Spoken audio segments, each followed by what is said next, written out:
இன்றைக்கி வீடியோவில் நம்ம சூரிய பற்றி தான் பார்க்க போகிறோம். ஆமாங்க, நேற்றே படத்துடைய ஒரு சூப்பரான ஒரு போஸ்டர் மூலிமா அவருடைய 7வது படத்தை அனௌன்ஸ் பண்ணியிருந்தாங்க. ஸோ இந்த படத்துடைய டேரக்டர்னு பார்த்தீங்கன்னா நம்ம ரவிக்குமார். ஸோ இன்று நேற்று நாளை அதுக்கப்புறம் அயலான் அப்படின்ற 2 சூப்பரான ஒரு டைம் ட்ராவல் படத்தை எடுத்த ஒரு டேரக்டர் அப்படின்னு தான் சொல்லணும். ஸோ இதுபடி பார்த்தோம்னா நம்ம சூரியோடைய அவருடைய ஃபிலிம் ஸ்கேல் வந்து கொஞ்சம் கொஞ்சமாக ஹை ஆகிட்டு போகிறது நல்லாவே தெரியுதுங்க. ஸோ இந்த படம் இந்த ஃப்ளட் வந்த டைமிங்கில் நடந்த ஒரு உண்மை சம்பவத்தை குறிக்கக்கூடிய ஒரு கதையாக இருக்கும் அப்படின்ற ஒரு நியூஸ் வந்து பரவலாக பரவிட்டு இருக்கு. பட் அதே நேரத்தில் இது வந்து ஒரு டைம் ட்ராவல் படமாகவும் இருக்கலாம் அப்படின்ற மாதிரியும் சொல்லிட்டு இருக்காங்க. பட் ஆனால் எப்படிப்பட்ட படமாக இருக்கும் அப்படின்றது நம்ம ஒரு அப்டேட்ஸ் வரும்போது தான் சொல்ல முடியும்.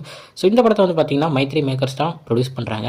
ஸோ படத்துடைய போஸ்டரை நேற்று சூப்பராகவே செம்மையாகவே ரிலீஸ் பண்ணியிருந்தாங்க. எனக்கு போஸ்டர் பார்த்த உடனே ஓகே, பக்காவான ஒரு ஆக்ஷன் படம் வரப்போகுது அப்படின்றது அந்த போஸ்டர் மூலியமாகவே நல்லாவே தெரிஞ்சுது. ஸோ சூரி அவருடைய படத்தை வந்து ஒன்று ஒன்றா கொஞ்சம் உயர்த்திக்கிட்டே போகிறாரு. அது மிகவும் ஒரு சூப்பரான ஒரு விஷயம் தான். ஸோ எனக்கு ரொம்பவே ஹாப்பி. ஸோ இந்த படத்தில் எந்த அப்டேட்ஸ் இருந்தாலும் கன்ஃபார்ம் நம்ம சேனலில் பார்க்கலாம். ஓகே ஃப்ரெண்ட்ஸ், இதுதான் இன்னைக்கு நம்ம சூரியோடைய 7வது படத்தை பற்றின ஒரு சின்ன update.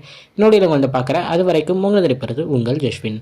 Bye friends, next video மறக்காமல் நம்ம சேனலை சப்ஸ்கிரைப் பண்ணிக்கோங்க. Bye bye.